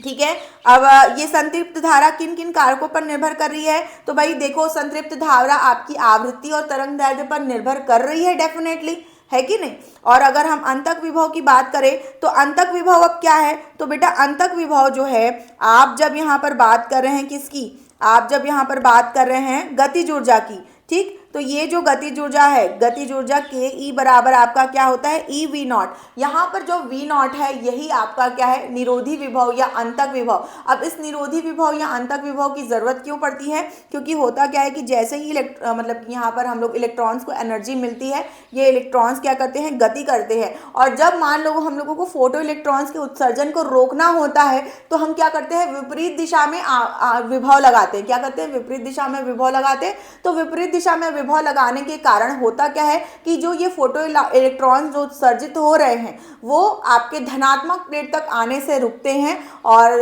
धनात्मक प्लेट तक क्योंकि आने से रुकते हैं तो रुकने की वजह से वहां पर उनकी गति भी रुक रही होती है, मतलब गतिज ऊर्जा शून्य हो रही होती है। तो ये आपका क्या कहलाता है, निरोधी विभव। इसी को हम क्या कहते हैं, अंतक विभव कहते हैं। अब ये किस पर निर्भर करता है, तो डेफिनेटली ये आपके फोटोन कण की आवृत्ति पर निर्भर करता है और आवृत्ति और तरंग दैर्ध्य पर निर्भर करता है। ठीक है, तीव्रता पर निर्भर नहीं करेगा, इस चीज को आपको ध्यान रखना है। तीव्रता पर निर्भर क्यों नहीं करेगा, क्योंकि जो इलेक्ट्रॉन्स की संख्या उत्सर्जित हो रही है वो इलेक्ट्रॉन की संख्या तीव्रता पर निर्भर करती है, ना कि उनका उत्सर्जन। ठीक, तो इस बात को ध्यान रखेंगे। और एक बार थ्योरेटिकल वे में आप सब चीजें देख लेंगे यहाँ पर दहली तरंग दैर्ध्य के लिए कि अधिकतम तरंग दैर्ध्य जो किसी पदार्थ से इलेक्ट्रॉन को उत्सर्जित कर सके, उसके लिए जो आपतित प्रकाश की अधिकतम तरंग दैर्ध्य होनी चाहिए वो आपकी दहली तरंग दैर्ध्य कहलाती है। और आपतित प्रकाश की न्यूनतम आवृत्ति जो किसी पदार्थ से क्या कर सके, इलेक्ट्रॉन से उत्सर्जित कर सके, वो उसकी क्या कहलाती है, वो न्यूनतम आवृत्ति दहली आवृत्ति कहलाती है। संतृप्त धारा का मान तीव्रता पर निर्भर करता है, इसका मान निरोधी विभव पर निर्भर नहीं करता। मतलब कि जो हमारी संतृप्त धारा की हम यहाँ पर बात कर रहे थे, ठीक है, तो यहाँ पर कितनी इंटेंसिटी से, कितनी तीव्रता से आपके जो प्रकाश के कण हैं वो आ रहे हैं। ठीक है, निरोधी विभव का मान आपतित प्रकाश की आवृत्ति पर निर्भर करता है। तो वी नॉट का मान क्योंकि गतिज ऊर्जा पर डिपेंड करता है, और गतिज ऊर्जा आपका किस पर डिपेंड करता है, तो गतिज ऊर्जा आपके आवृत्ति के मान पर डिपेंड करता है। इसका मतलब निरोधी विभव यानी कि अंतक विभव आपके किस पर निर्भर कर रहा है, आवृत्ति पर निर्भर कर रहा है। तो यहाँ पर एक चीज को आप ध्यान दीजिएगा, जब हमने संतृप्त धारा की बात कही थी तो संतृप्त धारा के लिए मैंने आपको ये कह दिया था कि आवृत्ति और तरंग दैर्ध्य पर निर्भर करता है। तो उस चीज को प्लीज आप करेक्ट कर लीजिए, वहां पर एक करेक्शन की जरूरत है। क्योंकि देखिए ये इतनी सारी चीजें, छोटी छोटी चीजें, कंफ्यूजन आपको भी डेफिनेटली हो सकता है, लेकिन हम चीजों को करेक्ट करके यहाँ पर वापस से देख रहे हैं कि जब संतृप्त धारा के मान की बात कर रहे हैं तो वो आपके तीव्रता के मान के ऊपर डिपेंड कर रहा है, ना कि आवृत्ति या फिर तरंग दैर्ध्य के मान पर। अब ये हम लोगों को ग्राफ के माध्यम से पता चलता है। अगर आप लोगों ने ग्राफ पढ़ा होगा यूं इस तरीके से, देखिए ग्राफ को भी मैं आप लोगों को एक बार समझा देती हूँ। ठीक है, देखो प्रकाश विद्युत प्रभाव को मैंने आप लोगों को समझा ही दिया है। इलेक्ट्रॉन के उत्सर्जन की जो घटना है ये आपका प्रकाश विद्युत प्रभाव, जो कि उपयुक्त आवृत्ति और उपयुक्त तरंग दैर्ध्य पर निकलते हैं, जो निकलते हैं इलेक्ट्रॉन्स, उसको हम फोटो इलेक्ट्रॉन्स कहते हैं। और वहां पर जो प्रकाश विद्युत धारा प्राप्त होती है, तो प्रकाश विद्युत धारा का जो अधिकतम मान है इसी को हम क्या कहते हैं, प्रकाश विद्युत धारा के अधिकतम मान को ही हम संतृप्त धारा कहते हैं। जो किसकी वजह से बढ़ती है, जो त्वरित विभव में वृद्धि के साथ जब संतृप्त हो जाती ना, पहले तो बढ़ेगी जब तक प्रकाश विद्युत धारा हम लोग को मिल रही है, जो अधिकतम मान पर जब वो पहुंच जाएगी तो वो वहां पर स्टेबल हो जाएगी और उससे वो आगे नहीं बढ़ेगी। तो जब आगे नहीं बढ़ेगी मतलब कि अगर आप विभव को बढ़ाओगे तब भी वो आगे नहीं बढ़ेगी। तो कार्यफलन किसे कहते हैं ये भी मैंने आप लोगों को समझा दिया, पर ये सब कुछ आप लोगों को लिखना नहीं है, आपको जितना पूछा गया है उतना ही लिखना है। लेकिन क्योंकि यहाँ पर दहली आवृत्ति, दहली तरंगदैर्घ्य, कार्यफलन, संतृप्त धारा, अंतक विभव, ये बहुत इंपॉर्टेंट टर्मिनोलॉजी से हैं, इसलिए आप लोगों को यहाँ पर मैं इसको डिटेल में समझा रही हूँ ताकि इससे रिलेटेड अगर आप लोगों को कोई दूसरा क्वेश्चन आता है ना वो भी आप लोगों को बन सके। देखो आप अगर मॉडल क्वेश्चन पेपर कर रहे हो और इस लेक्चर्स को देख रहे हो ना, इन लेक्चर्स को, तो आपको ना जरूरी नहीं है कि यही क्वेश्चन मिले, पर इससे रिलेटेड क्वेश्चन तो 100% मिलेंगे। तो अगर जो मैं आपको कॉन्सेप्ट बता रही हूँ अगर इसको आप ध्यान में रखते हैं तो आपको ऐसा हो ही नहीं सकता कि आपको प्रश्न पत्र का एक भी क्वेश्चन ना बने। पिछले साल के बच्चों से अगर आप कनेक्ट कर पाती अगर मैं आपको तो जरूर करती। जैसे ही आप एग्जाम दिला के आओगे हर बच्चा ये जरूर कहता है कि मैम जो आप लोगों ने आपने पढ़ाया बिल्कुल वही क्वेश्चंस आए हमारे एग्जाम में। Thank you so much ma'am, आपकी वजह से 70 में से 62 नंबर आ पाए, 70 में से 68 नंबर आ पाए। तो भाई इस बार मेरे को 70 में से 70 चाहिए, तो प्लीज इस बात का ध्यान रखिए।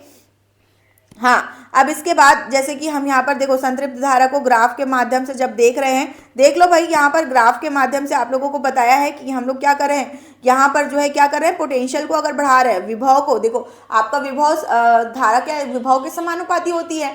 तो जैसे ही हम यहाँ पर क्या कर रहे हैं, मतलब कि फोटोन की ऊर्जा की वजह से, वहाँ पर ऊर्जा की वजह से विभव भी तो मिल रहा है ना, राइट। तो हो क्या रहा है, धीरे धीरे धारा का मान बढ़ रहा है, एक लेवल पर जा करके क्या हो रहा है, संतृप्त हो जा रहा है। ठीक, अब यहाँ पर ये जो है अगर नेगेटिव डायरेक्शन में इसको आगे हम लेकर जा रहे हैं तो ये आपका अंतक विभव यानी कि स्टॉपिंग पोटेंशियल, तो इस पर तो संतृप्त धारा, इस पर आपकी प्रकाश विद्युत धारा तो जरूर डिपेंड कर रही है, पर जो संतृप्त धारा की बात करें ना, मतलब स्टेबल कंडीशन में जाने के बाद ये वाली जो धारा जो आपकी संतृप्त धारा है ये निर्भर नहीं करे, ये केवल और केवल किस पर निर्भर करेगी, तो ये और केवल प्रकाश की तीव्रता पर निर्भर करेगी कि तीव्रता जितनी अधिक होगी उतना ही आपकी क्या होगी, संतृप्त धारा यानी कि प्रकाश विद्युत धारा का अधिकतम मान अधिक होगा।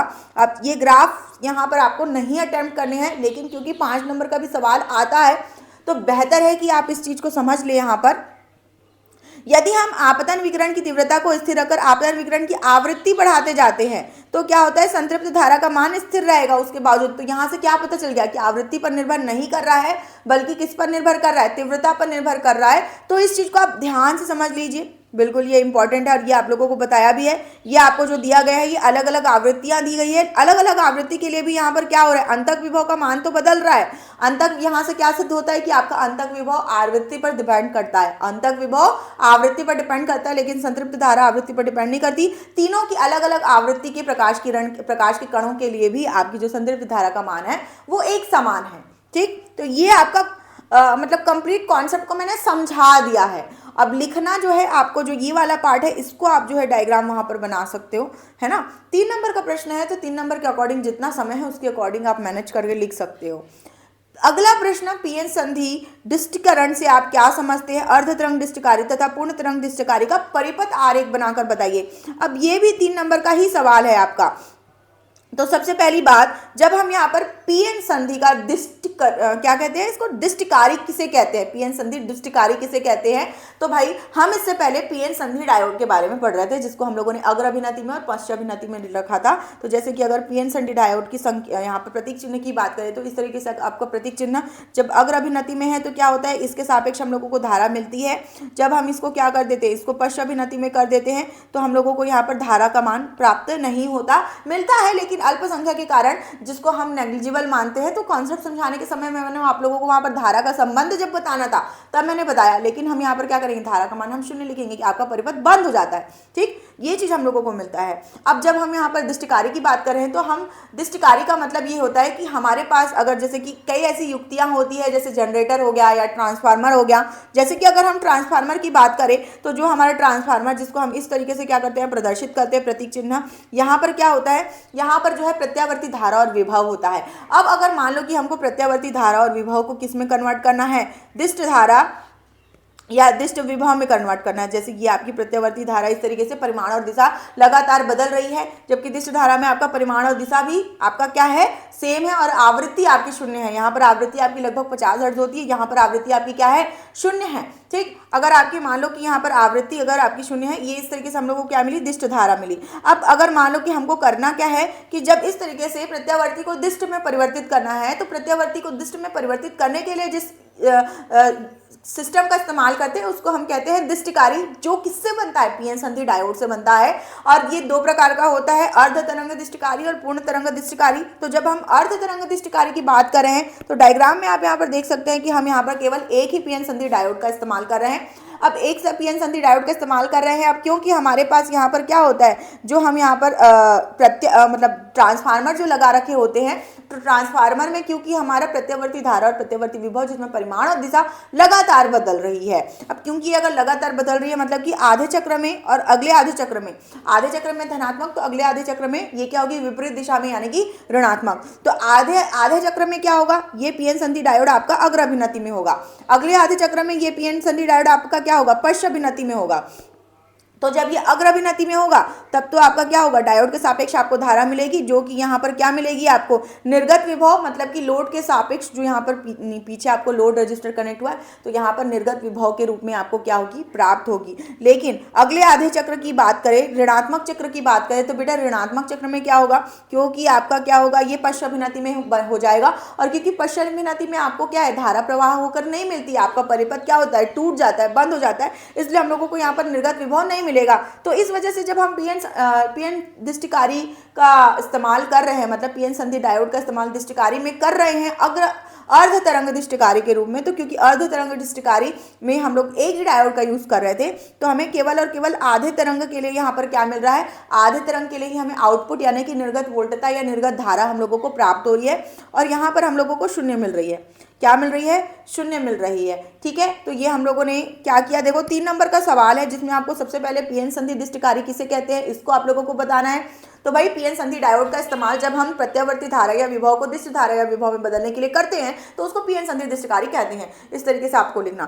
फिर उसके बाद अर्ध तरंग दिष्टिकारी के लिए डायग्राम और उसका जो वेव डायग्राम है वो आप बना दीजिए। अब इसमें आपको जो है थ्योरी थोड़ी थोड़ी एक्सप्लेन करनी है कि भाई यहाँ पर हम डायोड को जो है जब इस्तेमाल कर रहे हैं तो अग्र अभिनति के सापेक्ष हम लोगों को क्या मिल रहा है, धारा मिल रही है, पश्च अभिनति के सापेक्ष हम लोग को धारा प्राप्त नहीं हो रही है। इसके इस धनात्मक चक्र में क्या मिल रहा है, हम लोगों को यहाँ पर निर्गत वोल्टता प्राप्त हो रही है, ऋणात्मक चक्र में हम लोगों को निर्गत वोल्टता शून्य प्राप्त हो रही है। इसलिए इसका जो वेव डायग्राम होगा वो कुछ इस प्रकार से बनेगा, ये करके आप डायग्राम बना देंगे। और इसी तरीके से जब आप पूर्ण तरंग दिष्टिकारी की बात करेंगे, पूर्ण तरंग दिष्टिकारी नाम से ही पता चल रहा है कि यहाँ पर पूरे तरंगों के लिए, देखो इसके पहले वाले में अर्ध तरंग था तो आधे तरंग के लिए हमको यहाँ पर आउटपुट मिल रहा था, यहाँ पर हम लोगों को पूरे तरंग के लिए आउटपुट मिलेगा, क्योंकि भाई पहले अर्ध तरंग दिष्टिकारी बना, बाद में पूर्ण तरंग दिष्टिकारी बनाया गया। तो ऑब्वियस ही बात है इंप्रूवमेंट किया गया। इंप्रूवमेंट क्या किया गया कि जो पश्च अभिनति के हम लोगों को धारा नहीं मिल रही थी पश्च अभिनति के कारण, यहाँ पर क्या किया गया, एक और डायोड लगा दिया। ये डायोड कैसे लगाया, इधर लगाया विपरीत दिशा में। जैसे कि यहाँ पर जब आपका क्या होगा, यहाँ पर जब आपका अग्र अभिनति होगा तब इस केस में क्या होगा, पश्च अभिनति। तो यहाँ पर क्या होगा, पहले वाले डायोड के कारण धारा मिलेगी, ये वाली जो आपको प्रत्यावर्ती धारा या जो विभव मिल रही है वो पहले वाले डायोड के कारण मिल रही है। उसके बाद अगला आधा जो चक्र है ये आपका पहला चक्र, ये आपका दूसरा आधा चक्र है, मतलब ऋणात्मक चक्र। तो ऋणात्मक चक्र के केस में क्या हो जाएगा, ये आपका जो है पश्च अभिनति में, तो ये अभी आपका अग्र अभिनति में हो गया। तो अब क्या हुआ, दूसरे मतलब कि जहां पर हम लोगों को नहीं मिल रहा था उस गैप को हम लोगों ने यहाँ पर फुलफिल कर लिया है। किसकी सहायता से, तो दूसरे डायोड की सहायता से हम लोगों ने इस गैप को फुलफिल कर लिया है। अब हमें क्या मिल रहा है, यहाँ पर दूसरे डायोड के सापेक्ष हम लोगों को यहाँ पर निर्गत वोल्टता या निर्गत धारा हम लोगों को प्राप्त हो रही है। और इस तरीके से जब आपको ग्राफ मिल रहा है तो यहाँ पर सभी तरंगों के कारण हम लोगों को निर्गत वोल्टता प्राप्त हो रही है, जिसको हम लोग पूर्ण तरंग दिष्टिकारी कहते हैं। और यहाँ पर जो है आप देख पा रहे हैं पूर्ण तरंग दिष्टिकारी में हम लोगों ने क्या किया, इसकी जो दिशा है अब वो नहीं बदल रही है, ये सारी की सारी दिशा क्या है, धनात्मक है। अब क्योंकि यहाँ पर फिर भी पल्सेस हम लोगों को मिल रहे हैं, मतलब परिमाण चेंज हो रहा है, पल्सेस मिल रहे हैं मतलब परिमाण चेंज हो रहा है। और एग्जैक्टली जब हम लोगों को इस तरीके से चाहिए होता है तो उसके लिए हम फिल्टर सर्किट का इस्तेमाल करते हैं, जो कि अभी फिलहाल आप लोगों को नहीं पढ़ना है। तो उसको हम यहीं पर स्किप करते हुए आगे बढ़ते हैं अगले प्रश्न की तरफ। हमने यहाँ पर अर्ध तरंगदृष्टिकारी, पूर्ण तरंगदृष्टिकारी का जो एक्सप्लेनेशन है वो कंप्लीट देख लिया, क्योंकि 3 नंबर का सवाल तो ध्यान रखना है समय का। कभी कभी क्या होता है कि 3 नंबर में भी आपको इस तरीके के सवाल पूछ दिए जाते हैं, आप डायग्राम बनाओगे, आप वहां पर जो है तरंग बनाओगे, उतने में ही आपका टाइम चला जाएगा, राइट। तो इसलिए आप वहां पर बहुत ज्यादा लिखने की कोशिश मत करना, नहीं तो वो 5 नंबर के सवाल के लायक भी हो सकता था। क्योंकि इसीलिए आपको इस चीज का ध्यान रखना है कि समय का मैनेजमेंट कैसे करना है, और इसीलिए मॉडल क्वेश्चन पेपर प्रैक्टिस करना है। क्यों क्यों क्योंकि आपको आता तो सब कुछ है, आपने पढ़ रखा है सब कुछ, आपने रिवीजन भी कर लिया है। हो सकता है कि भले आप घबराए हुए हो, आप पैनिक हो, लेकिन उसके बावजूद सबसे पहली बात कि जैसे ही आप मॉडल क्वेश्चन पेपर्स प्रैक्टिस करते हैं तो आपकी घबराहट जो है वो खत्म होती है, आप जो है परेशान होना बंद करते हो। दूसरी सबसे अच्छी बात कि आपको इस चीज की क्लैरिटी पहले से मिल जाती है कि भाई आपको वहां पे जाकर के प्रश्नों का मैनेजमेंट, टाइम का मैनेजमेंट और उत्तर लिखने का जो मैनेजमेंट है, रिप्रेजेंटेशन का कितना लिखना है, कब लिखना है, क्या करना है, ये सारी चीज आप क्या कर पाते हो, सीख पाते हो। इसीलिए तो हम इसको कहते हैं मॉडल पेपर एनालिसिस, ठीक है। ये आपके एग्जाम के लिए सबसे ज्यादा जरूरी है। तो अब नया कुछ पढ़ना बंद करो, जो आपका पढ़ा हुआ है आप उसी को ही आप इस तरीके से प्रैक्टिस करते चले जाओ। और अगर मान लो कि कुछ ऐसी चीजें जो अभी तक आप लोगों ने नहीं पढ़ी है, तो क्वेश्चन पेपर में, प्रीवियस ईयर क्वेश्चन पेपर में या मॉडल पेपर, देखो मैं आप लोगों को पीवाईक्यूज भी करवाऊंगी, डेफिनेटली उसके लेक्चर्स भी आप लोगों को जल्द ही मिलने शुरू हो जाएंगे। लेकिन जो क्वेश्चंस मिल रहे हैं तो क्वेश्चन वाइज आप पढ़ते जाओ, बाकी आपको पूरा पढ़ने की जरूरत नहीं है। अब इस प्रश्न की अगर हम बात करें, एन टाइप पी टाइप अर्धचालकों की तुलना निम्नलिखित के आधार पर कीजिए। किसके किसके आधार पर? तो अपमिश्रण पदार्थ की प्रकृति, बहुसंख्यक तथा अल्पसंख्यक आवेशवाहक, चालकता तथा गतिशीलता में संबंध। तो हमारे पास क्या होता है, जब हमारे पास यहाँ पर एक तो होता है एन टाइप और एक तो होता है पी टाइप। तो एन टाइप में हमारे पास बहुसंख्यक आवेशवाहक क्या होते हैं, इस तरीके से इलेक्ट्रॉन्स होते हैं, और पी टाइप में हमारे पास बहुसंख्यक आवेशवाहक क्या होते हैं, होल्स रहते हैं। और देखो यहाँ पर अल्पसंख्यक आवेशवाहक भी होते हैं, ये आपका एन टाइप है। तो एन टाइप में अल्पसंख्यक आवेशवाहक क्या होंगे, होल्स होंगे। मतलब अगर बहुत सारे इलेक्ट्रॉन्स है तो 2-4 होल तो होंगे ही, ठीक है। यहाँ पर क्या होंगे, 2-4 इलेक्ट्रॉन्स होंगे। अगर बहुत सारे आपके क्या है, होल्स है, तो ये आपके क्या हो जाएंगे, अल्पसंख्यक आवेशवाहक हो जाएंगे। अब यहाँ पर करना क्या है, अपमिश्रण पदार्थ की प्रकृति की तुलना की है। तो होता क्या है कि जब एन टाइप और पी टाइप अर्धचालक बनता है तो वो कैसे बनता है, तो जब शुद्ध अर्धचालक में हम क्या करते हैं, शुद्ध अर्धचालक में हम अशुद्धियां मिलाते हैं, अपमिश्रण करते हैं, डोपिंग करते हैं, जिसके कारण हम लोगों को एन टाइप और पी टाइप अर्धचालक मिलता है। जब एन टाइप अर्धचालक मिलता है तो जब हम क्या करते हैं, 5 संयोजित तत्वों को यहाँ पर अशुद्धि के रूप में मिलाते हैं। तो 5 संयोजित तत्व जब मिलाते हैं तो एन प्रकार का अर्धचालक बनता है। और यहाँ पर हम क्या करते हैं, जब यहाँ पर 3 संयोजित तत्व मिलाते हैं, 3 संयोजित तत्व मिलाने से हमको पी टाइप अर्धचालक मिलता है। तो पंच संयोजित तत्व कौन कौन से हैं, तो आपके जो पंच संयोजित तत्व है, लाइक फॉस्फोरस है, और फॉस्फोरस की लाइन में जितने भी हैं आपके, है ना, आर्सेनिक, एंटीमनी, बिस्मथ, ये सारे के सारे आपके क्या है, पंच संयोजित तत्व। और अगर हम 3 संयोजित तत्वों की बात करें तो बोरॉन वाली लाइन में बोरॉन, एल्यूमिनियम, ये सारे के सारे आपके क्या हैं, ये आपके जो हैं वो त्रिसंयोजी तत्व हैं, ठीक है। क्योंकि मतलब 3 संयोजित तत्व का मतलब क्या है, उनके मतलब आउटर लेयर में, मतलब कि बाहरी ऑर्बिट में, बाहरी कक्षा में जो इलेक्ट्रॉन्स की संख्या है वो 3, और पंच संयोजी मतलब इलेक्ट्रॉन्स की संख्या 5। तो होता क्या है, जैसे ही हम इस अपमिश्रण करते हैं, मतलब कि इसमें मिला देते हैं, अशुद्धि के रूप में डोपिंग मिला देते हैं, तो होता क्या है कि यहाँ पर जो है बहुसंख्यक आवेशवाहक क्या हो जाते हैं, इलेक्ट्रॉन्स, और यहाँ पर बहुसंख्यक आवेशवाहक क्या हो जाते हैं, होल्स हो जाते हैं। तो ये डिफरेंस है दोनों में, अपमिश्रण पदार्थ की प्रकृति के आधार पर। फिर अब उसके बाद सेकंड ऑप्शन में हम पहुंच चुके हैं बहुसंख्यक आवेशवाहक के आधार पर और अल्पसंख्यक। तो आप देखो कि यहाँ पर इलेक्ट्रॉन्स बहुसंख्यक आवेशवाहक है, ठीक है, और यहाँ पर होल्स जो है वो क्या है, होल्स जो है वो आपके अल्पसंख्यक आवेशवाहक है। उसी तरीके से यहाँ पर बात करें तो यहाँ पर बहुसंख्यक आवेशवाहक क्या है, आपके होल्स, यानी कि कोटर भी हम इनको कहते हैं, और अल्पसंख्यक आवेशवाहक यानी कि आपके जो इलेक्ट्रॉन्स है वो पी टाइप में आपके अल्पसंख्यक आवेशवाहक है, ठीक है। अब इसके बाद यहाँ पर क्या होगा कि ये दूसरा भी हो गया आपका चालकता और गतिशीलता के बारे में अगर हम बात करें, ठीक है, चालकता और गतिशीलता की। तो यहाँ पर चालकता और गतिशीलता के लिए सबसे पहले मैं यहाँ पर लिख लेती हूँ एन टाइप, और यहाँ पर मैं लिख लेती हूँ क्या, पी टाइप। यहाँ पर आप लोगों के लिए लिख लेती हूँ मैं चालकता, और यहाँ पर मैं लिख लेती हूँ आप लोगों के लिए गतिशीलता, है ना।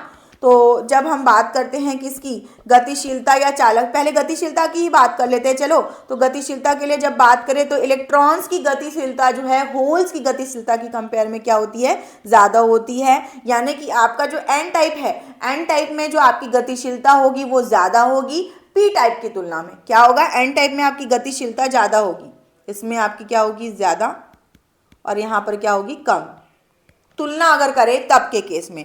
ठीक है, अगर हम यहाँ पर बात करें किसकी, यहाँ पर जब चालकता की बात करें तो चालकता का जो आपका सूत्र है वो भी आपका गतिशीलता पर ही निर्भर करता है। सिग्मा बराबर, इसीलिए मैंने आप लोगों को गतिशीलता के बारे में पहले बताया, सिग्मा बराबर N E mu E plus ये क्या होता है, एन एच, और ये म्यू एच। ठीक है, तो एन टाइप के केस में इलेक्ट्रॉन्स आपके बहुसंख्यक आवेशवाहक होते हैं और पी टाइप के केस में आपके होल्स बहुसंख्यक आवेशवाहक हैं। तो क्योंकि जब हम यहाँ पर एन टाइप अर्धचालक की बात करें तो ये दोनों हम लोगों ने कंसिडर क्यों किया है, क्योंकि आपके बहुसंख्यक आवेशवाहक है, ये आपके अल्पसंख्यक आवेशवाहक है।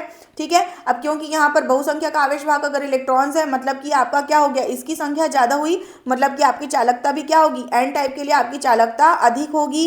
अगर हम तुलना करें किससे, पी टाइप से करें अगर तुलना, तो क्योंकि यहाँ पर क्या होंगे, यहाँ पर भी बिल्कुल इसी तरीके से यही फॉर्मूला लगेगा। और इस केस में आपके जो ये वाले हैं ये आपके क्या होंगे, ये आपके बहुसंख्यक आवेशवाहक होंगे और ये आपके क्या होंगे, अल्पसंख्यक आवेशवाहक। और इस वजह से पी टाइप के केस में आपकी जो चालकता है वो क्या हो जाएगी, एन टाइप के कंपेयर में कम हो जाएगी। तो तीनों के आधार पर हम लोगों ने तुलना करी है।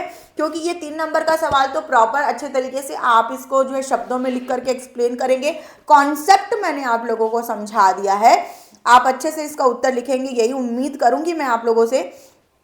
और क्योंकि अब इसके बाद आप लोगों के जो 5 नंबर वाले सवाल है वो आप लोगों के यहाँ पर शुरू हो चुके हैं। अब भाई देखो 5 नंबर वाले सवालों में इतना समय क्यों लग रहा है 3 नंबर वाले सवालों में और 5 नंबर वाले सवालों में, क्योंकि बेटा आप लोगों को प्रश्न पत्र में अथवा के साथ प्रश्न देता है, तो वहां पर तो आप लोगों को अथवा में से कोई एक अटेम्प्ट करना है। पर क्योंकि मैं आप लोगों को मॉडल क्वेश्चन पेपर सॉल्व करवा रही हूँ तो मेरे को यहाँ पर सारे क्वेश्चन सॉल्व करवाने हैं। तो जैसे कि अगर 5 नंबर के 4 सवाल आप लोगों को एग्जाम में लिखने हैं तो मुझे यहाँ पर 8 सवाल करवाने हैं। ठीक है, क्योंकि समय रहते ये मॉडल पेपर हम लोगों ने कवर कर लिया है, तो ये लास्ट क्वेश्चन आज के सेशन का हम करते हैं, बाकी बचे हुए प्रश्नों को हम जो है अगले आने वाले सेशन में करेंगे।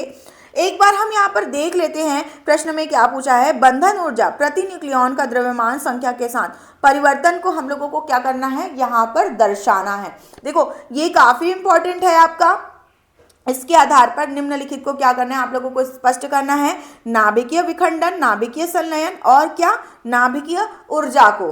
तो जब हम बंधन ऊर्जा की बात करते हैं, बंधन ऊर्जा तो आप लोगों को पता है, आपने पढ़ा है द्रव्यमान क्षति के साथ जब आप प्रकाश की चाल के वर्ग का गुणा करते हो तो आप लोगों को वहां पर बंधन ऊर्जा मिलती है, यानी कि ई भी आप लोगों को प्राप्त होती है डेल्टा एम सी का वर्ग। लेकिन यहाँ पर जो है क्या पूछ रहा है, प्रति न्यूक्लियॉन, क्या पूछ रहा है आप लोगों को, प्रति न्यूक्लियॉन आप लोगों को पूछ रहा है बंधन ऊर्जा।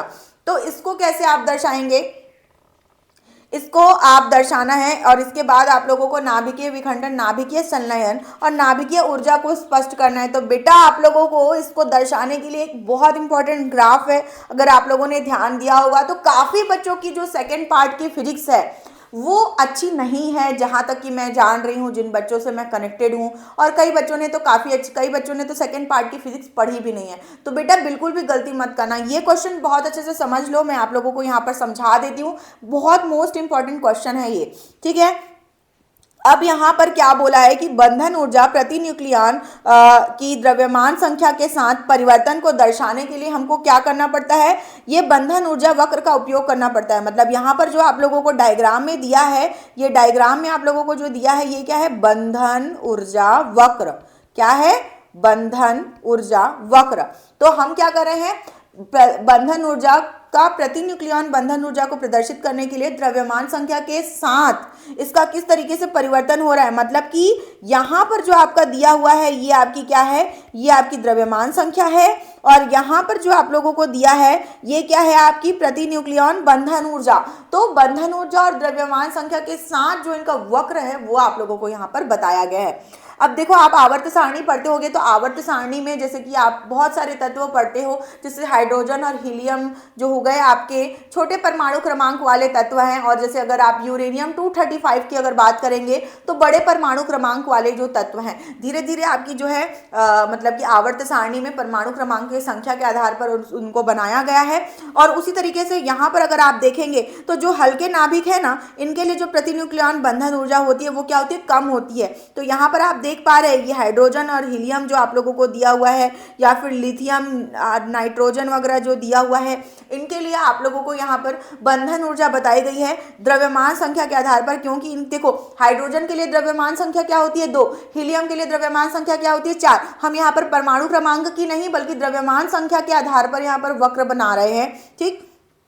अब इसके बाद जैसे कि नाइट्रोजन की बात करें तो नाइट्रोजन के केस में जो द्रव्यमान संख्या है वो क्या होती है, नाइट्रोजन के केस में आपकी 14 और ऑक्सीजन के केस में 18, कार्बन का आपका मतलब कि इस तरीके से 12, ठीक है। इस तरीके से आपकी क्या होती है द्रव्यमान संख्याएं, और उसके आधार पर यहाँ पर इनकी बंधन ऊर्जाओं का मान के आधार पर ये ग्राफ आप लोगों का बनाया गया है। जैसे जैसे जैसे जैसे हम परमाणु क्रमांक के साथ उनकी द्रव्यमान संख्याएं भी जब बढ़ती जाती है, ठीक है, तो उसके बाद जो है हम लोगों को यहाँ पर एक मध्यवर्ती तत्व मिलता है जिसकी जो द्रव्यमान संख्या यहाँ पर है वो 56 है। कितनी है द्रव्यमान संख्या यहाँ पर, 56 आप लोगों को दी गई है। ये लिखा हुआ है मध्यवर्ती द्रव्यमान संख्या लगभग जब 56 हम लोगों को प्राप्त होती है, इसके लिए इस 56 द्रव्यमान संख्या के लिए हमको जो प्रतिन्यूक्लियॉन बंधन ऊर्जा का मान है वो सबसे अधिक प्राप्त होता है। ये जो बंधन ऊर्जा का मान है वो किसी भी तत्व के स्थायित्व को प्रदर्शित करती है। क्या प्रदर्शित करती है, किसी भी तत्व के स्थायित्व को, कि वो तत्व कितना स्टेबल है। यानी कि यहाँ पर जो 56 द्रव्यमान संख्या है वो आपके आयरन के लिए यहाँ पर होता है। मतलब कि जो आपका आयरन है ये सबसे स्टेबल मतलब कि सबसे स्थायी तत्व पाया जाता है जितने भी आपके तत्व आवर्त सारणी में मौजूद है उनमें से, ठीक है। ये आपका अधिकतम बंधन ऊर्जा का मान हो गया। अब इसके बाद होता क्या है कि अब आगे की जो द्रव्यमान संख्या के जो तत्व हैं आई एम रियली सॉरी, तो आगे के जो द्रव्यमान संख्या के तत्व है, मान लो कि जैसे 56 से बढ़कर के आगे जो बढ़ते जाते हैं, ठीक है, जैसे कि यूरेनियम क्या होता है 92 235, मतलब कि इसकी द्रव्यमान संख्या 235 होती है। तो वो भारी नाभिक की तरफ जैसे जैसे बढ़ते जा रहे हैं तो मतलब कि इनकी तरह इतने छोटे तो नहीं होंगे, लेकिन आयरन की तुलना में छोटे हैं। क्या है, आयरन की तुलना में थोड़े छोटे, आप धीरे धीरे वो कम स्टेबिलिटी की तरफ जाते हैं। मतलब कि यहाँ पर आप समझ पा रहे हो कि जैसे कि हाइड्रोजन या हीलियम या छोटे परमाणु क्रमांक, छोटे द्रव्यमान संख्या वाले जो तत्व है वो बहुत ही कम स्थायित्व वाले तत्व होते हैं, और जैसे जैसे हम बड़े द्रव्यमान संख्या वाले तत्वों की तरफ जाते हैं तो वो जो है एक लिमिट तक ही इनकी जो स्थायित्व है वो घटती है, बाकी बहुत ज़्यादा कम नहीं होती है, ठीक है। मतलब इनका भी अच्छा खासा स्थायित्व होता है, हाँ आयरन से कम होता है लेकिन होता है, ठीक। तो ये हो गया। अच्छा, अब इसके आधार पर हम लोगों को नाभिकीय विखंडन, नाभिकीय संलयन और नाभिकीय ऊर्जा के बारे में भी आप लोगों को यहाँ पर बताना है। तो मैं आप लोगों को यहाँ पर ये बताना चाहूँगी कि होता क्या है, क्योंकि ये आपके जो यहाँ पर कम स्थायित्व वाले जो तत्व हैं, है ना, जिनके नाभिक हल्के हैं, मतलब द्रव्यमान संख्या कम है, मतलब कि इनका नाभिक का द्रव्यमान भी कम है, मतलब इनको हम क्या कहेंगे, इनको हम कहेंगे हल्का नाभिक। क्या कहेंगे हम इनको, हल्का नाभिक। तो ये जो हल्के नाभिक वाले जो तत्व हैं वो क्या करेंगे, ये हल्के नाभिक वाले तत्व मिल करके भारी नाभिक बनाने की कोशिश करेंगे। क्या करेंगे, यहाँ पर भारी नाभिक बनाने की कोशिश करेंगे, ठीक है। तो यहाँ पर आप देख पा रहे हैं कि अगर हम आयरन के पहले इस रेंज के तत्वों की बात करें, इस रेंज के तत्वों की यहाँ पर, ठीक है, ये वाले रेंज के तत्वों की अगर हम बात करें तो इन रेंज के जो तत्व हैं इनके लिए जो हमें यहाँ पर नाभिकीय ऊर्जा मिलेगी वो किस टाइप की होगी, नाभिकीय संलयन। क्यों, संलयन का मतलब क्या हो रहा है कि यहाँ पर हल्के नाभिक मिल करके क्या बना रहे हैं, भारी नाभिक बना रहे हैं। मतलब कि ये दो हल्के नाभिक जुड़ गए और मिलकर के क्या बनाए, भारी नाभिक। जैसे कि जो दो हाइड्रोजन के समस्थानिक मिलकर के हीलियम बनाते हैं, बिल्कुल उसी तरीके से नाभिकीय संलयन जैसे कि सूर्य में जो पाया जाता है, नाभिकीय संलयन भी आपको डिटेल में पता होना चाहिए। संलयन शब्द से आपको समझ में आ रहा है कि जुड़ रहे हैं, संलयन शब्द से क्या जुड़ रहे हैं, ठीक है। तो ये जुड़ते कब है, जब हल्के नाभिक मतलब कि आयरन तत्व के पहले के जितने भी तत्व हैं वो नाभिकीय संलयन की अभिक्रिया में भाग लेते हैं। अब बारी आती है नाभिकीय विखंडन की। तो नाभिकीय विखंडन आप सबको पता है कि जो ये तत्व है, जो रेडियो एक्टिव तत्व जिनके द्रव्यमान संख्या काफी अधिक होती है, ये क्या करते हैं, ये भारी नाभिक जो है वो क्या दो हल्के नाभिकों में टूट जाते हैं। और यहाँ पर टूटना मतलब कि विखंडन, ठीक है, टूट रहा है मतलब विखंडित हो रहा है। अब ये यहाँ पे नाभिकीय विखंडन की घटना होगी। और ऊर्जा, नाभिकीय ऊर्जा की बात करें तो जो हम लोगों ने नाभिकीय संलयन और नाभिकीय विखंडन जो हम लोगों ने देखा है, इन तीनों ही केसेस में आप लोगों को नाभिकीय ऊर्जा प्राप्त होगी, ठीक है। तीनों ही केसेस में आप लोगों को क्या प्राप्त होगी, नाभिकीय ऊर्जा प्राप्त होगी। और एक बार जल्दी से हम लोग यहाँ पर क्या करेंगे, एक बार थ्योरी देख लेंगे। विखंडन के लिए क्या हो रहा है, भारी नाभिक टूट करके दो हल्के नाभिक बन रहे हैं, जिससे बंधन ऊर्जा प्रति न्यूक्लियॉन क्या हो जाती है, बढ़ जाती है और ऊर्जा मुक्त होती है, जिसको हम नाभिकीय ऊर्जा कहते हैं। हल्के नाभिक संलयन करके क्या करते हैं, भारी नाभिक में परिवर्तित होते हैं और यहाँ पर भी प्रति न्यूक्लियॉन बंधन ऊर्जा प्रति न्यूक्लियॉन क्या होती है, यहाँ पर भी बढ़ जाती है, जिसकी वजह से क्या होती है, ऊर्जा मुक्त होती है।